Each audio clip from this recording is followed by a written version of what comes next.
Bienvenidos a un nuevo video sobre teología sistemática. Venimos estudiando la doctrina del pecado. Hemos hablado del origen del pecado, de su naturaleza, hemos hablado de su castigo. Hemos hablado del pecado original y también del pecado actual, de la clasificación de los pecados.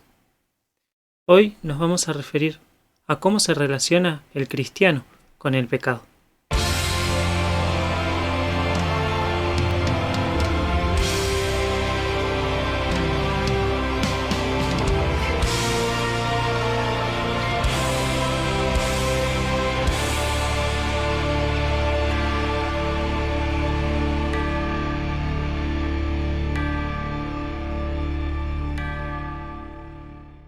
En los videos anteriores nos hemos referido al pecado en general, a su naturaleza y a sus consecuencias para todas las personas. Hoy nos vamos a enfocar en la relación del creyente con el pecado. El cristiano no está exento del pecado, sino que lucha constantemente contra él. Y esta lucha, esta guerra del cristiano contra el pecado se da en tres grandes ámbitos. Podemos decir que el cristiano tiene tres frentes de batalla en su guerra contra el pecado. El primero de estos frentes de batalla, el primero de estos enemigos, es el mundo. El cristiano no es del mundo, pero está en él. Cuando nos referimos al mundo, nos referimos a este sistema de criterios contrarios a Dios. Este sistema de criterios y actitudes que está en contra de Dios. De ese sistema ya no forma parte el creyente. Yo les he dado tu palabra y el mundo los ha odiado porque no son del mundo, como tampoco yo soy del mundo, decía Jesús. El creyente ya no es parte de ese sistema. Sin embargo, está en él. No te ruego que los saques del mundo, sino que los guardes del maligno. Si bien no somos parte de este mundo, de este sistema contrario a Dios, residimos aún en él. Ellos no son del mundo, como tampoco yo soy del mundo. Santifícalos en la verdad, tu palabra es verdad. Como tú me enviaste al mundo, yo también los he enviado al mundo. El creyente entonces no es parte del mundo, no forma parte de este sistema contrario a Dios, pero se encuentra aún habitando en él. Y contra este sistema es que el cristiano lucha constantemente, porque el mundo, sus afanes, sus diversiones, muchas veces se opone a la relación del creyente con Dios. Muchas veces el mundo, con sus afanes, con sus diversiones, con sus preocupaciones, es un obstáculo entre el creyente y Dios. Busca obstaculizar todo el tiempo la relación del creyente con su Señor. La línea entre lo santo y lo mundano es tan frágil que muchas veces los débiles en la fe, de los que nos habla Pablo en el capítulo 14 de la carta a los Romanos, suelen confundir y prohibir cosas que Dios no prohíbe, o tomar como lícitas cosas que Dios no permite.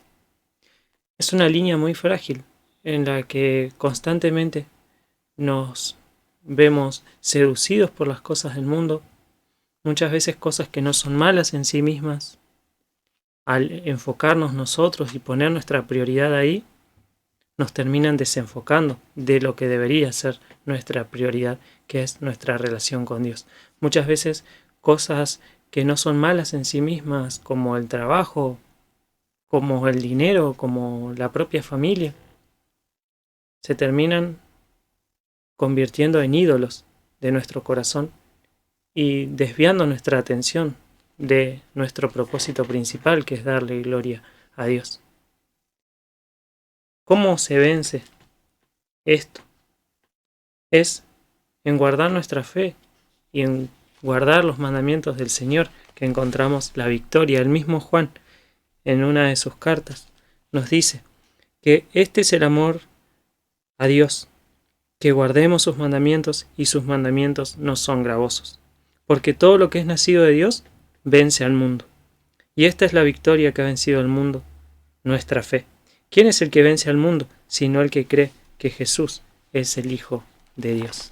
El segundo de nuestros enemigos en la batalla contra el pecado es la carne, es nuestra propia naturaleza caída.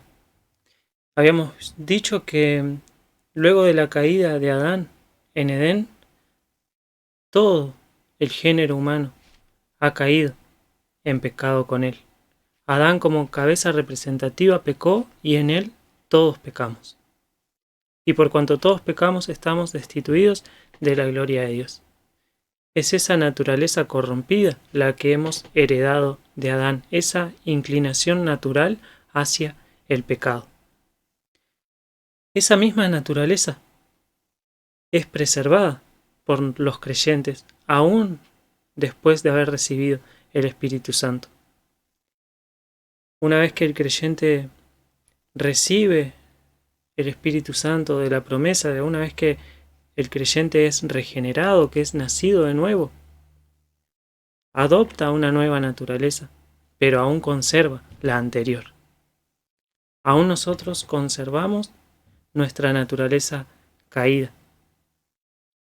Y se experimenta en el creyente una guerra entre el viejo hombre y el nuevo hombre. Una guerra continua entre el deseo del espíritu y los deseos de la carne, los deseos de esa vieja naturaleza. Es lo que nos dice el apóstol Pablo en la carta a los Romanos capítulo 7. Y yo sé que en mí, esto es en mi carne, no mora el bien, porque el querer el bien está en mí, pero no el hacerlo. En la naturaleza caída, en el hombre natural, no está el hacer el bien, sino oponerse constantemente a Dios. Porque no hago el bien que quiero, sino el mal que no quiero, eso hago. Y si hago lo que no quiero, ya no lo hago yo, sino el pecado que mora en mí. A esto lo llamamos el pecado residente. Es esa naturaleza pecaminosa que continúa en el creyente aún después de haber recibido el Espíritu Santo, y el creyente experimenta constantemente esa lucha interna entre el viejo hombre y el nuevo hombre. Es decir, que cuando experimentamos esa lucha interna por obedecer los mandamientos de Dios y nuestra carne se opone a eso, eso es una buena señal.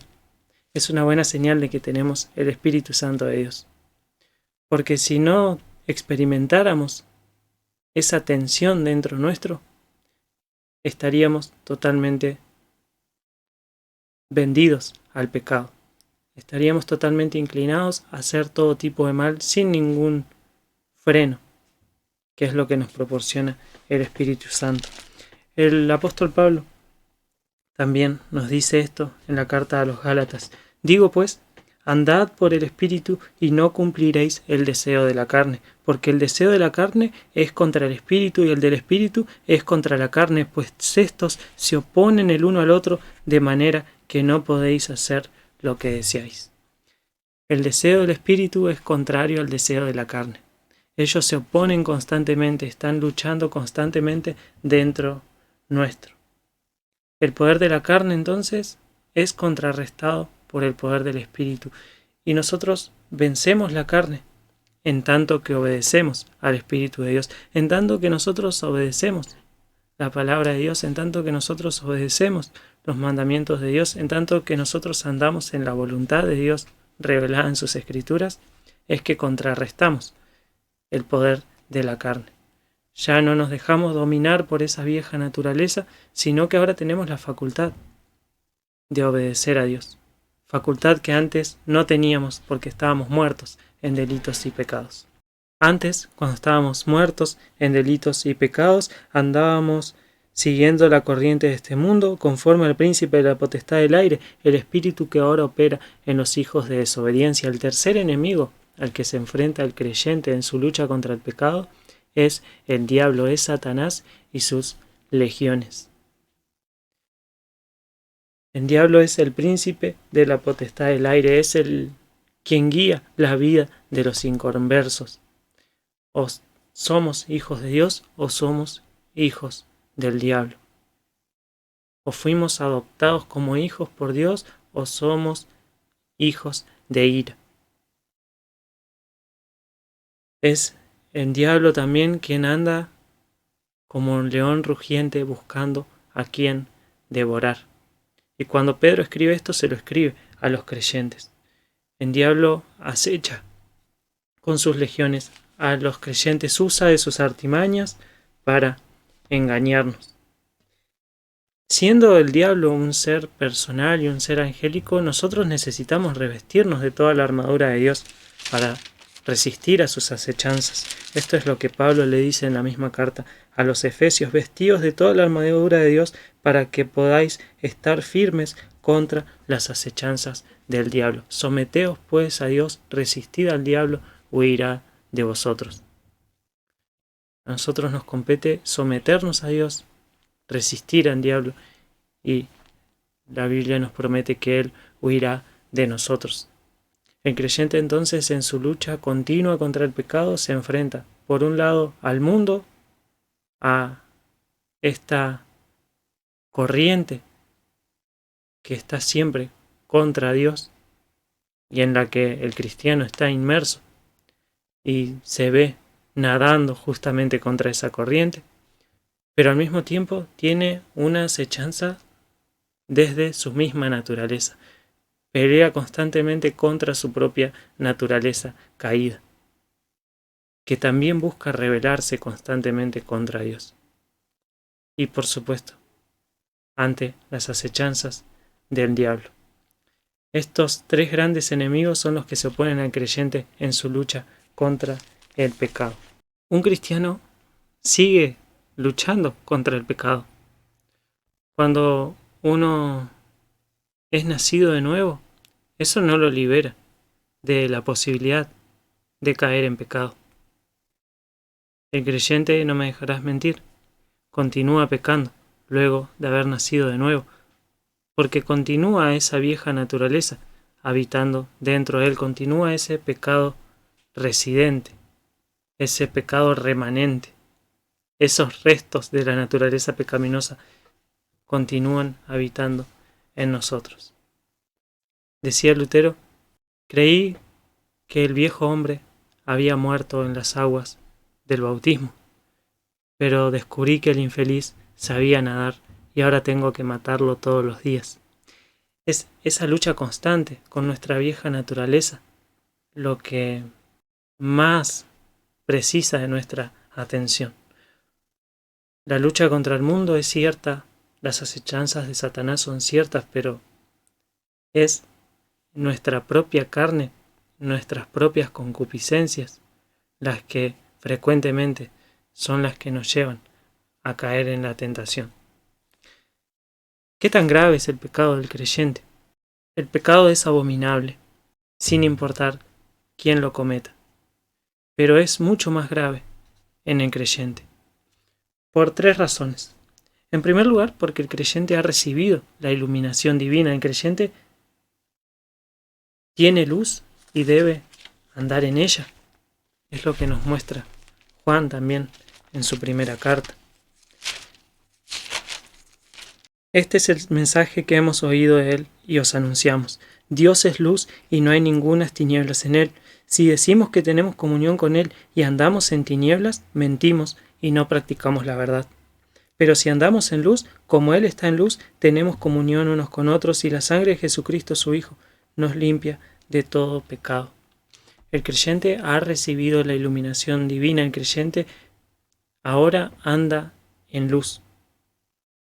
Al tener esa luz, al tener un mayor discernimiento del bien y del mal, el creyente tiene una responsabilidad mucho mayor acerca de su pecado. Porque no es difícil caer cuando uno está en oscuridad, pero cuando uno recibe la luz, las caídas son mucho menos excusables.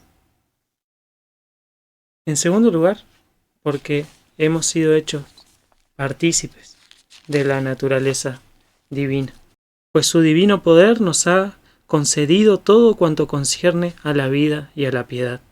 mediante el verdadero conocimiento de aquel que nos llamó por su gloria y excelencia, por medio de las cuales nos ha concedido sus preciosas y maravillosas promesas, a fin de que por ellas lleguéis a ser partícipes de la naturaleza divina, habiendo escapado de la corrupción que hay en el mundo por causa de la concupiscencia. El creyente ha sido adoptado por Dios como su hijo. Entonces, debemos vivir conforme a esa nueva naturaleza. Debemos vivir como corresponde a un hijo de Dios. Lo mismo dice Pedro en su primera carta. Mas vosotros sois linaje escogido, real sacerdocio, nación santa, pueblo adquirido por Dios, para que anunciéis las virtudes de aquel que os llamó de las tinieblas a su luz admirable. Somos linaje escogido, real sacerdocio, nación santa, pueblo adquirido por Dios. Todo eso es muy bonito. Pero hemos sido escogidos por Dios para que anunciemos las virtudes de aquel que nos llamó de las tinieblas a su luz admirable. Ese privilegio conlleva también una responsabilidad muy grande. En tercer lugar, el creyente es miembro de Cristo y templo del Espíritu Santo. ¿No sabéis que sois templo de Dios y que el Espíritu de Dios mora en vosotros? Si el Espíritu de Dios mora en nosotros, si somos templo del Espíritu Santo, todo pecado se constituye en un sacrilegio contra ese templo. Entonces el creyente tiene una responsabilidad mucho mayor en cuanto al pecado. El pecado en el creyente es mucho más grave que el pecado en el incrédulo, porque tenemos la iluminación divina, porque somos partícipes de la naturaleza divina y porque somos templos del Espíritu Santo. Entonces, ¿qué sucede cuando un cristiano peca? ¿Qué es lo que pasa? ¿Qué es lo que experimenta un cristiano cuando peca? Para entender esto debemos analizar dos aspectos que ya hemos visto en el video anterior cuando clasificamos los pecados en cierta forma. Debemos considerar nuestra situación legal y nuestra relación de compañerismo con Dios. ¿En qué afecta el pecado al creyente? ¿Qué pasa cuando un cristiano peca? En primer lugar, cuando un cristiano peca, su situación legal delante de Dios no cambia, ya que no somos salvados por nuestros propios méritos, sino por los méritos de Cristo, porque primeramente les he enseñado lo que asimismo recibí, decía el apóstol Pablo, que Cristo murió por nuestros pecados conforme a las Escrituras. Cristo ha muerto y se ha convertido en la propiciación por nuestros pecados pasados, presentes y futuros. Entonces, nuestro pecado no afecta en nada nuestra situación legal delante de Dios, porque no somos salvos por nuestros méritos, no somos salvos por haber cumplido con la ley de Dios, no somos salvos por haber hecho algún mérito salvífico en nuestro propio favor. Nosotros no podemos contribuir en nada a la obra de Cristo en la cruz. Su obra ha sido perfecta, consumado es, dijo Cristo en la cruz. La salvación no está basada en nuestros propios méritos, sino en el don gratuito de Dios, porque la paga del pecado es muerte, pero la dádiva de Dios es vida eterna en Cristo Jesús, Señor nuestro. Es una dádiva, es un don de Dios, es un regalo de vida eterna en Cristo Jesús, Señor nuestro. Entonces, cuando un cristiano peca, su situación legal no cambia. Sigue conservando la justificación, sigue siendo considerado justo delante de Dios, porque esa justificación no depende de nuestros méritos, sino de los méritos de Cristo en la cruz. En este mismo sentido, el apóstol Juan nos dice en su carta que si decimos que no tenemos pecado, nos engañamos a nosotros mismos y la verdad no está en nosotros. Juan le está escribiendo a los creyentes y les dice, si decimos que no tenemos pecado, nos engañamos a nosotros mismos y la verdad no está en nosotros. Un creyente no puede decir que no tiene pecado. Eso sería mentir. Entonces el apóstol Juan en primer lugar reconoce que el creyente tiene pecado y más adelante dice, Amados, ahora somos hijos de Dios y aún no se ha manifestado lo que hemos de ser, pero sabemos que cuando Él se manifieste seremos semejantes a Él porque le veremos tal como Él es. Esos cristianos que siguen teniendo pecado, al mismo tiempo siguen siendo llamados hijos de Dios. Aún nosotros siendo hijos de Dios, tenemos pecado en nosotros. Pero seguimos siendo hijos de Dios a pesar de eso. Cuando un cristiano peca, sigue siendo hijo de Dios. No pierde la adopción. Hemos sido justificados y hemos sido adoptados como hijos de Dios. Cuando un cristiano peca, ninguna de esas dos realidades cambia. La situación legal del cristiano no cambia. Sigue siendo justificado, sigue siendo hijo de Dios. Entonces la situación legal del creyente no cambia con el pecado. Cuando un cristiano peca, sigue siendo justificado, sigue siendo hijo de Dios. No pierde la salvación, en otras palabras. Dios no deja de amarlo, pero sí se disgusta con él. El pecado en el creyente no afecta su situación legal, pero sí afecta su compañerismo con Dios, su relación con Dios. Dios no deja de amarlo, pero se disgusta con él, así como un padre se disgusta con un hijo cuando hace las cosas mal. No deja de amarlo, pero sí que se disgusta con él. Cuando pecamos, contristamos al Espíritu Santo. Y este disgusto es la base de nuestra disciplina, porque el Señor al que ama disciplina y azota a todo el que recibe por hijo. Esa disciplina tiene como fin llevarnos al arrepentimiento. Yo reprendo y castigo a todos los que amo. Sé pues celoso y arrepiéntete, dice el Señor.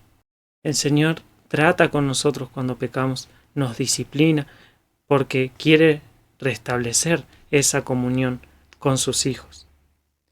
Por otra parte, tuvimos a nuestros padres terrenales que nos disciplinaban y los venerábamos. ¿Por qué no obedeceremos mucho mejor al Padre de los Espíritus y viviremos? Y aquellos ciertamente por pocos días nos disciplinaban como a ellos les parecía, pero para lo que nos es provechoso, para que participemos de su santidad. El Señor nos sigue amando, aun cuando pecamos. Y es por eso que nos disciplina, es por eso que trata con nosotros, no hace la vista gorda a nuestro pecado. No es que dice, bueno, lo dejo pasar, sino que trata con nosotros, nos disciplina para restablecer esa relación de comunión con nosotros. La situación legal no cambia.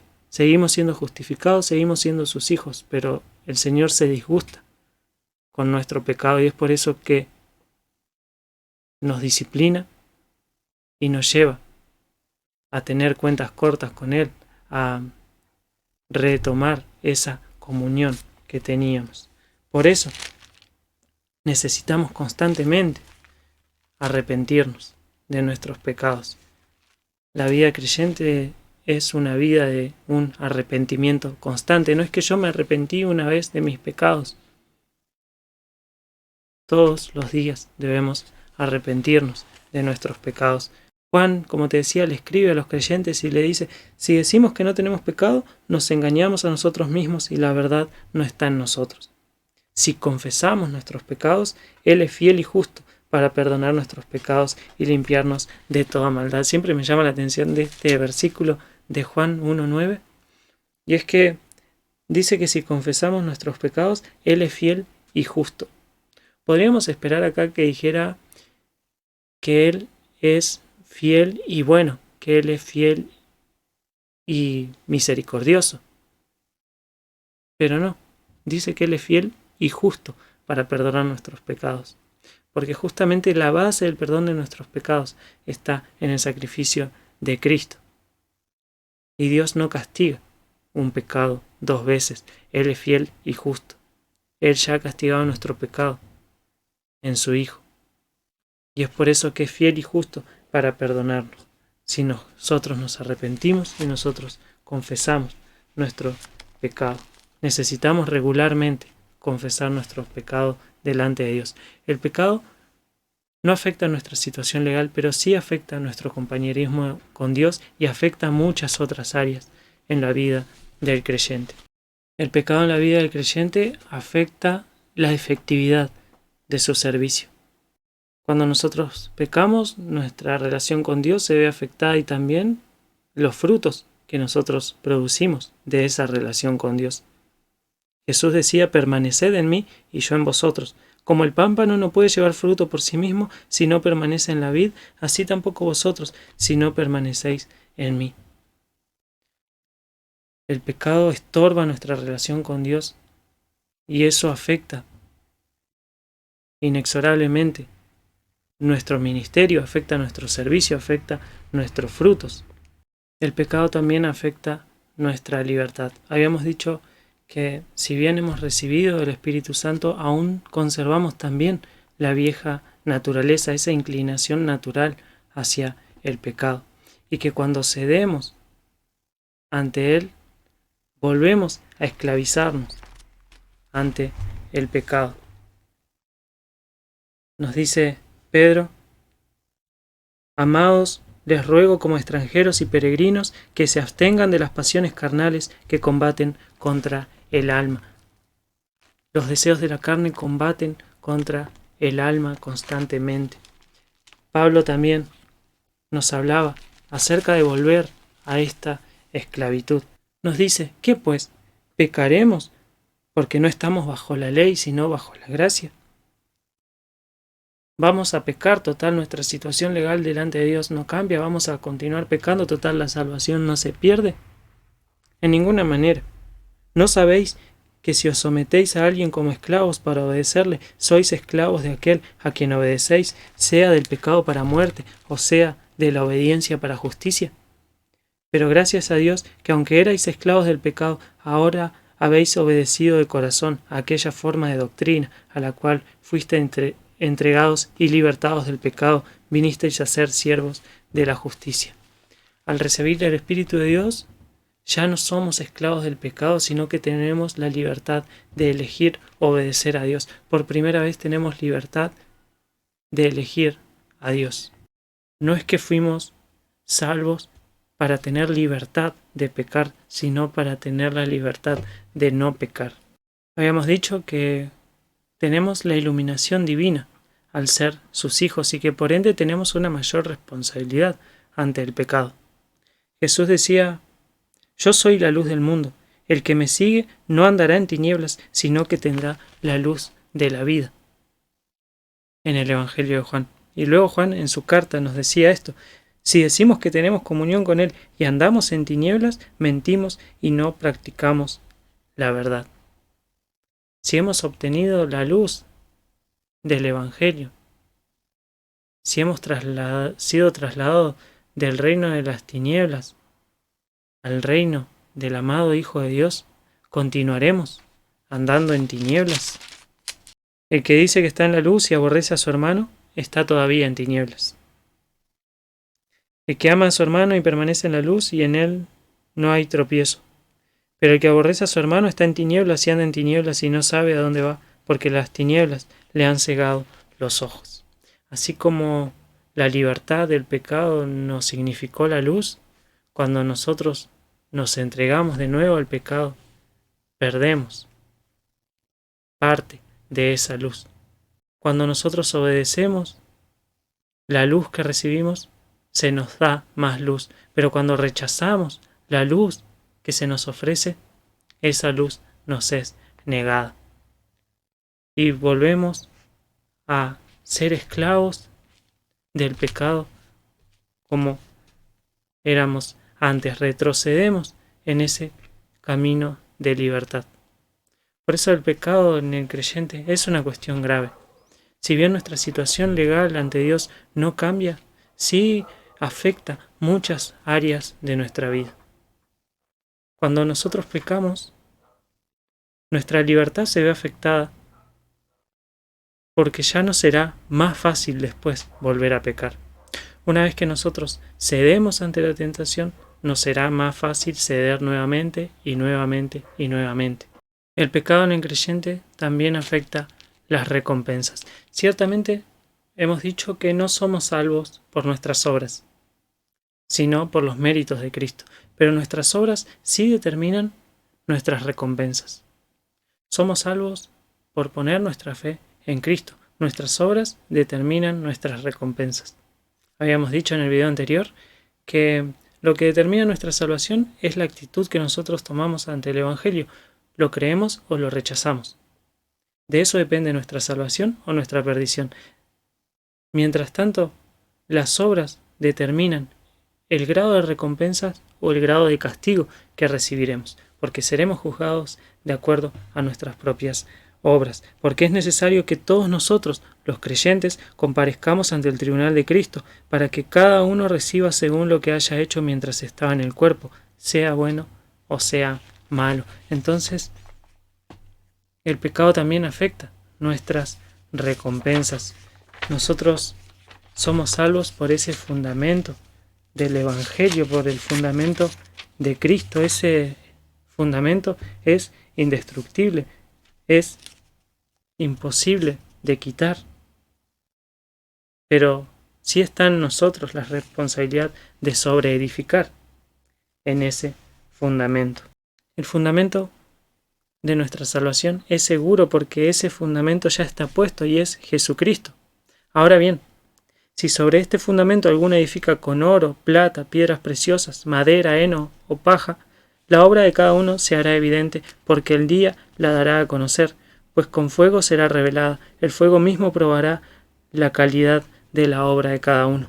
Si permanece la obra de alguno que ha edificado sobre el fundamento, recibirá recompensa. Si la obra de alguno es consumida por el fuego, sufrirá pérdida. Sin embargo, él será salvo, aunque así como por fuego.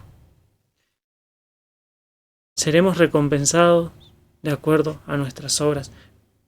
¿Con qué materiales edificamos? ¿Con oro, plata, piedras preciosas? ¿O edificamos con madera, heno y paja? Nuestro pecado afecta nuestras recompensas. Así como las obras de aquellos que mueren sin Cristo determinan su grado de sufrimiento, las obras del creyente determinan su grado de recompensa. Entonces, en resumen, ¿cómo afecta el pecado a la vida del creyente? Hemos dicho que el pecado no afecta la situación legal del creyente. El pecado no afecta ni la justificación ni la condición de hijo. Sin embargo, el pecado afecta la relación del creyente con Dios, afecta su servicio, afecta su libertad, afecta sus recompensas. ¿Es esta una enseñanza que nos da libertad para pecar? De ninguna manera. Porque debemos reconocer el peligro de los creyentes no convertidos. La simple asociación a una iglesia, la simple declaración de que uno es cristiano, no significa que eso sea una realidad espiritual.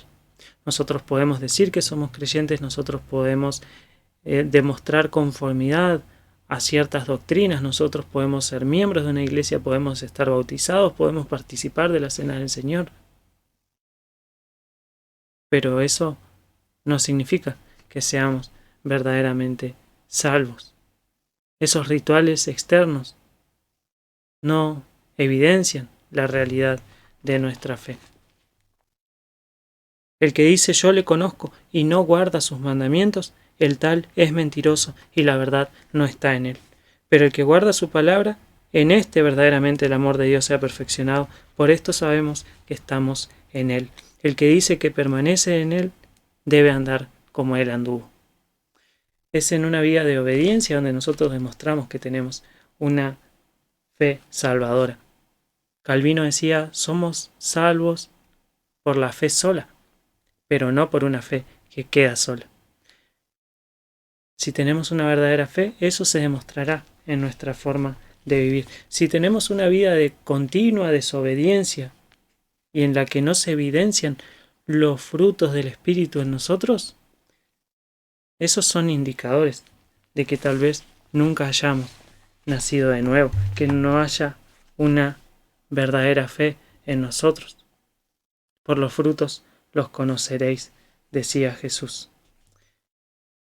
Nos dice Jesús que en aquel día muchos van a decirle: Señor, Señor, no profetizamos en tu nombre, y en tu nombre echamos fuera demonios, y en tu nombre hicimos muchos milagros. Y entonces les declararé: jamás os conocí, apartaos de mí, los que practicáis la iniquidad. Ser cristiano no es una denominación, ser cristiano no es obedecer rituales, ser cristiano no es simplemente decirlo, no es ser miembro de una iglesia, no es ser bautizado, no es participar del culto todos los domingos.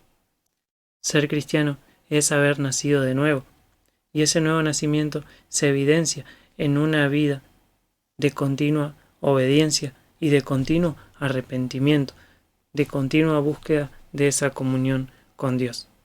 Si nosotros tenemos una vida de continua desobediencia a Dios, una vida en la que no se muestran los frutos del Espíritu, tal vez nunca hayamos nacido de nuevo. Hemos visto que el pecado es más grave en el creyente que en el incrédulo, porque el creyente tiene una mayor luz, un mayor discernimiento del bien y del mal. También hemos visto cómo afecta el pecado al creyente, que no ve afectada su relación legal delante de Dios, pero sí su relación de comunión con Dios, y que el pecado afecta todas las áreas de su vida. Pero ¿cuál es el remedio para el pecado en el creyente? En primer lugar, tenemos una provisión divina, que es su gracia. Dios no tiene la obligación de perdonar a nadie, Dios no tiene ninguna obligación de estar perdonando pecados. Sin embargo, Él ha provisto en su gracia las condiciones para hacerlo. Según la ley, casi todo es purificado con sangre, y sin derramamiento de sangre no hay perdón. Dios nos ha provisto de la sangre de su propio Hijo como propiciación por nuestros pecados. Si andamos en luz, como Él está en luz, tenemos comunión unos con otros, y la sangre de Jesucristo su Hijo nos limpia de todo pecado. Las tres personas de la Trinidad participan en esto. El Padre nos previene a través de su palabra. Su palabra es lumbrera a nuestros pies. La Biblia nos ilumina acerca de cómo debemos actuar, aumenta y alimenta nuestro discernimiento acerca del bien y el mal, de la voluntad de Dios para nuestra vida. La palabra es el medio que Dios utiliza para santificarnos. Santifícalos en la verdad, tu palabra es verdad, decía Jesús. La Biblia al mismo tiempo nos instruye y nos corrige. Toda la Escritura es inspirada por Dios y útil para enseñar, para redarguir, para corregir y para instruir en justicia, a fin de que el hombre de Dios sea perfecto, enteramente preparado para toda buena obra. La palabra de Dios es el espejo en el que nosotros nos miramos y en el que vemos nuestras imperfecciones. Por lo cual, desechando toda inmundicia y abundancia de malicia, recibid con mansedumbre la palabra implantada, la cual puede salvar vuestras almas. Pero sed hacedores de la palabra y no tan solamente oidores, engañándoos a vosotros mismos. Porque si alguno es oidor de la palabra, pero no hacedor de ella, éste es semejante al hombre que considera en un espejo su rostro natural, porque él se considera a sí mismo y se va y luego olvida cómo era. Mas el que mira atentamente en la perfecta ley, la de la libertad, y persevera en ella, no siendo oidor olvidadizo, sino hacedor de la obra, éste será bienaventurado en lo que hace. El Hijo, como decíamos, ha derramado su sangre en propiciación por nuestros pecados, porque por una ofrenda Él ha hecho perfectos para siempre a los que son santificados. Pero no solamente eso, sino que también intercede por nosotros ante el Padre. Porque Cristo fue tentado, así como nosotros somos tentados todo el tiempo. Por lo cual Él también es poderoso para salvar para siempre a los que por medio de Él se acercan a Dios, puesto que vive perpetuamente para interceder por ellos. Porque convenía que tuviéramos tal sumo sacerdote, santo, inocente, inmaculado, apartado de los pecadores y exaltado más allá de los cielos, que no necesita, como aquellos sumos sacerdotes, ofrecer sacrificios diariamente, primero por sus propios pecados y después por los pecados del pueblo, porque esto lo hizo una vez para siempre, cuando se ofreció a sí mismo. Cristo no solo que murió por nosotros, sino que también intercede por nosotros. Y el Espíritu Santo reparte sus dones a todos y nos guía también en la lucha contra el pecado. Por eso me complazco en las debilidades, en insultos, en privaciones, en persecuciones y en angustia por amor a Cristo, porque cuando soy débil, entonces soy fuerte. Debemos nosotros reconocer nuestra debilidad y acudir a Dios para obtener el oportuno socorro. Debemos reconocer que en nuestras fuerzas difícilmente podamos vencer al pecado. Debemos reconocer esa debilidad porque entonces se fortalece el poder de Dios en nosotros. Dios nos ha provisto de la gracia para perdonar nuestros pecados, pero también hay un requisito para eso, y es la confesión. Ya que todos los pecados afectan nuestra relación con Dios, todos los pecados dañan nuestra relación con Dios y que solo Dios puede perdonar los pecados, es necesario confesarle nuestras ofensas. Si confesamos nuestros pecados, Él es fiel y justo para perdonarnos y limpiarnos de toda maldad. Pero así como hay pecados que afectan nuestra relación con Dios, todos los pecados afectan nuestra relación con Dios, también algunos pecados afectan nuestra relación con los demás y en esos casos también es necesario confesarle a otros nuestros pecados. Confesaos vuestros pecados unos a otros y orad unos por otros para que seáis sanados. Cuando nuestro pecado no solo afecta nuestra relación con Dios, sino que también afecta nuestra relación con los demás, también debemos confesar esas ofensas a los hermanos. Dios ha provisto de su gracia y para acceder al perdón de los pecados es necesario confesarlos. Y de esa forma obtenemos la restauración. Dios resiste a los soberbios, pero da gracia a los humildes. Al corazón contrito y humillado, Él no desecha. Por eso debemos acercarnos y humillarnos delante de Él, confesarle nuestros pecados y Él estará dispuesto a restaurarnos. Así como el Padre corrió a abrazar al Hijo pródigo, de la misma forma el Señor está dispuesto a perdonarnos. Notemos en la historia del Hijo pródigo que el Señor no evitó, el Padre no evitó que el Hijo confesara, sino que corrió ante Él, pero el Hijo pródigo confesó su pecado. He pecado contra el cielo y contra ti. El Señor está dispuesto a escuchar nuestra confesión para así restaurarnos, para cambiar esas ropas inmundas y para hacer una celebración cuando un pecador se arrepiente. Otro punto importante en el tratamiento del pecado es cómo lo hacemos entre los hermanos, cómo restauramos al hermano. Jesús le decía en Mateo 18, si un hermano peca contra ti, ve y repréndele estando tú y él solos. Si te hace caso, has ganado a tu hermano. Fíjate cómo que si el pecador se arrepiente, no solo es una ganancia para él, sino también para el hermano. Si él se arrepiente, has ganado a tu hermano. Es una ganancia para la iglesia cuando un pecador se arrepiente. Por eso la disciplina no está destinada a avergonzar, no está destinada a destruir, sino a retomar la comunión con la iglesia. Está destinada a llevar al arrepentimiento y a la restauración. De la misma forma como Dios trata con nosotros al disciplinarnos, de la misma forma la disciplina en la iglesia tiene como fin restituir la comunión entre los hermanos.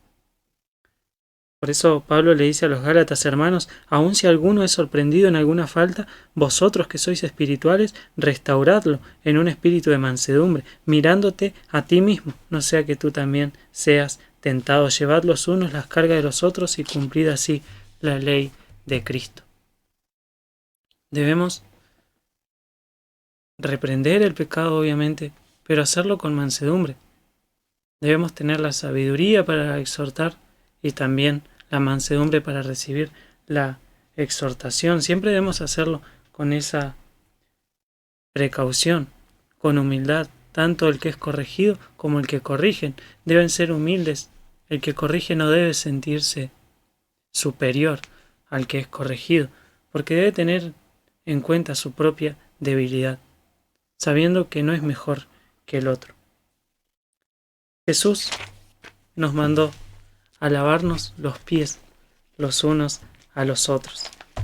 Qué imagen tan famosa esta, pero muchas veces interpretada en un sentido que no es el correcto o el original que tenía Jesús en mente. Dice que antes de la fiesta de la Pascua, sabiendo Jesús que su hora había llegado para que pasase de este mundo al Padre, como había amado a los suyos que estaban en el mundo, los amó hasta el fin. Y cuando cenaban, como el diablo ya había puesto en el corazón de Judas Iscariote, hijo de Simón, que le entregase, sabiendo Jesús que el Padre le había dado todas las cosas en las manos y que había salido de Dios y a Dios iba, se levantó de la cena y se quitó su manto y tomando una toalla se la ciñó. Luego puso agua en un lebrillo y comenzó a lavar los pies de los discípulos y a enjugarlos con la toalla con que estaba ceñido. Entonces vino a Simón Pedro y Pedro le dijo: Señor, ¿tú me lavas los pies? Respondió Jesús y le dijo: Lo que yo hago, tú no lo comprendes ahora, mas lo entenderás después. Pedro le dijo: No me lavarás los pies jamás. Jesús le respondió: Si no te lavare, no tendrás parte conmigo. Le dijo Simón Pedro: Señor, no solo mis pies, sino también las manos y la cabeza. Jesús le dijo: El que está lavado no necesita sino lavarse los pies, pues está todo limpio, y vosotros limpios estáis, aunque no todos. Porque sabía quién le iba a entregar, por eso dijo: No estáis limpios todos. Así que, después que les hubo lavado los pies, tomó su manto, volvió a la mesa y les dijo: ¿Sabéis lo que os he hecho? Vosotros me llamáis maestro y señor y decís bien, porque lo soy. Pues si yo, el Señor y el Maestro, he lavado vuestros pies, vosotros también debéis lavaros los pies los unos a los otros, porque ejemplo os he dado, para que, como yo os he hecho, vosotros también hagáis. Jesús, antes de ser entregado aquella noche, antes de la cena, le lava los pies a sus discípulos. Pedro no quería que su maestro se humillara al punto de lavarle los pies. Pero Jesús le dice: si no te lavo los pies, no tendrás parte conmigo. Entonces Pedro le dice: entonces no me laves solamente los pies, sino bañame por completo. Y Jesús le dice: no hace falta, porque los que han sido lavados no necesitan lavarse por completo. Entonces, luego de dar ese ejemplo, Jesús manda a los discípulos a hacer lo mismo, los unos por los otros. Y Él les dice: lo que yo estoy haciendo ustedes todavía no lo entienden. Este pasaje suele utilizarse en referencia al servicio, a servirnos unos a otros en nuestras necesidades, y es una aplicación válida. Pero Jesús acá está hablando del perdón. Jesús les está hablando de un lavamiento ritual que se hacía, en el que las personas se purificaban ritualmente para poder participar de una cena. Los fariseos hacían muchos lavados antes de participar de una cena. Habían distintos tipos de lavados. Uno era un baño completo que la persona se daba, y otro eran baños rituales, en el que solo se lavaban las manos o los pies. Y Jesús hace referencia a estas dos cuestiones. Le dice a Pedro: es necesario que te lave los pies para que puedas tener parte conmigo, para que puedas tener comunión conmigo. Y Pedro le dice: entonces, bañame por completo. Jesús le dice: no, porque vos ya has sido bañado. Ahora solamente necesitas que te lave los pies. Jesús hace referencia al perdón de los pecados. Nosotros al ser adoptados por Dios como sus hijos, hemos sido lavados, hemos sido regenerados, hemos sido nacidos de nuevo.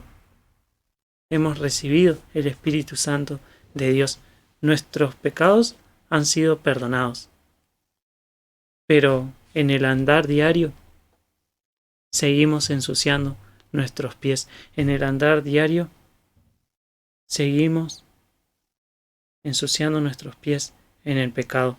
Seguimos teniendo esa vieja naturaleza que nos incita al pecado. Seguimos necesitando del perdón de Dios. Seguimos necesitando que el Señor nos lave los pies.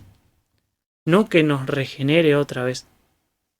Ya hemos sido bañados, pero sí que nos lave los pies para tener comunión con Él. Entonces, de la misma forma, Jesús nos manda a hacerlo los unos con los otros.